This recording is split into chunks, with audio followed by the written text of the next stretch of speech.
তারপরের ব্যক্তি দোয়া করছে, আল্লাহ আমার একজন কাজের লোক ছিল, সেই কাজের লোক কিছু টাকা পেত, টাকা না নিয়ে বেচারা চলে গেছে, আমি ওই টাকা দিয়ে কিছু পশু কিনেছি, এই পশুগুলো কিনে আমি পালন করেছি, অনেক দিন পর সেই ব্যক্তি এসেছে আমার টাকা দাও। তখন আমি বলেছিলাম যে এই যতগুলো পশু দেখছো সব তোমার। সেই লোক বলছে, আমার সাথে কি ঠাট্টা করছো? বলছে, না ঠাট্টা করছি না, তোমার টাকা দিয়ে আমি পশু কিনেছিলাম, এই প্রজনন হতে হতে হতে আজকে এতগুলো হয়েছে, সব তোমার, নিয়ে যাও। আল্লাহ কলিজা দেখেন, আসলে দান করার জন্য কলিজা লাগে, টাকা লাগে না। আল্লাহর পথে দান করার জন্যে কলিজা লাগে, টাকা লাগে না। আর কিছু মনে করবেন না, আমি বিভিন্ন মাহফিলে যাচ্ছি, একটা কমন দৃশ্য দেখি এই কালেকশনের। আমার জানা নাই যে এভাবে নাম লিখিয়ে কোনো কালেকশন নবীর যুগ থেকে হয়েছে, আমার জানা না। বরং কতটুক দিয়েছে এটা গোপন রাখলেই ভালো। কে দিয়েছে, কত দিয়েছে জানানোর কোনো দরকার নাই, দিয়েছে নিয়ে চলে আসবেন, শেষ। আমরা কাকে সন্তুষ্ট করার জন্য দেই?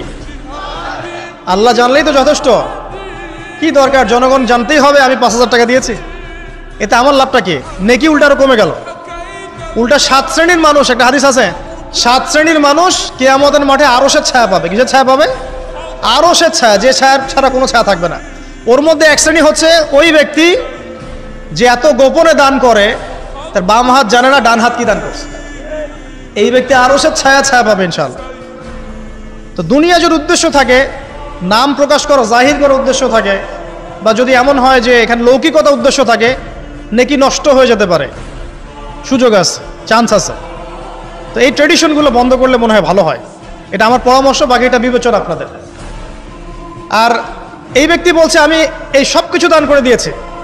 দেখেন, দান করতে কি লাগে? কলিজা লাগে, টাকা লাগে না কিন্তু। আসলে দান করতে কলিজা লাগে। অনেক রিক্সাওয়ালাকে দেখেছে আমরা, 100 টাকা দান করে দিল, মসজিদের জন্য দান চাচ্ছে, 100 টাকা দান করে দিল। আর অনেক দেখবেন বিত্তশালী, ঢাকা শহরে যাচ্ছি বনানী গুলশান দিয়ে, দান করতে চাইলে 2 টাকা দিচ্ছে, 5 টাকা দিচ্ছে, এমন হয় না? দান করতে কলিজা লাগে।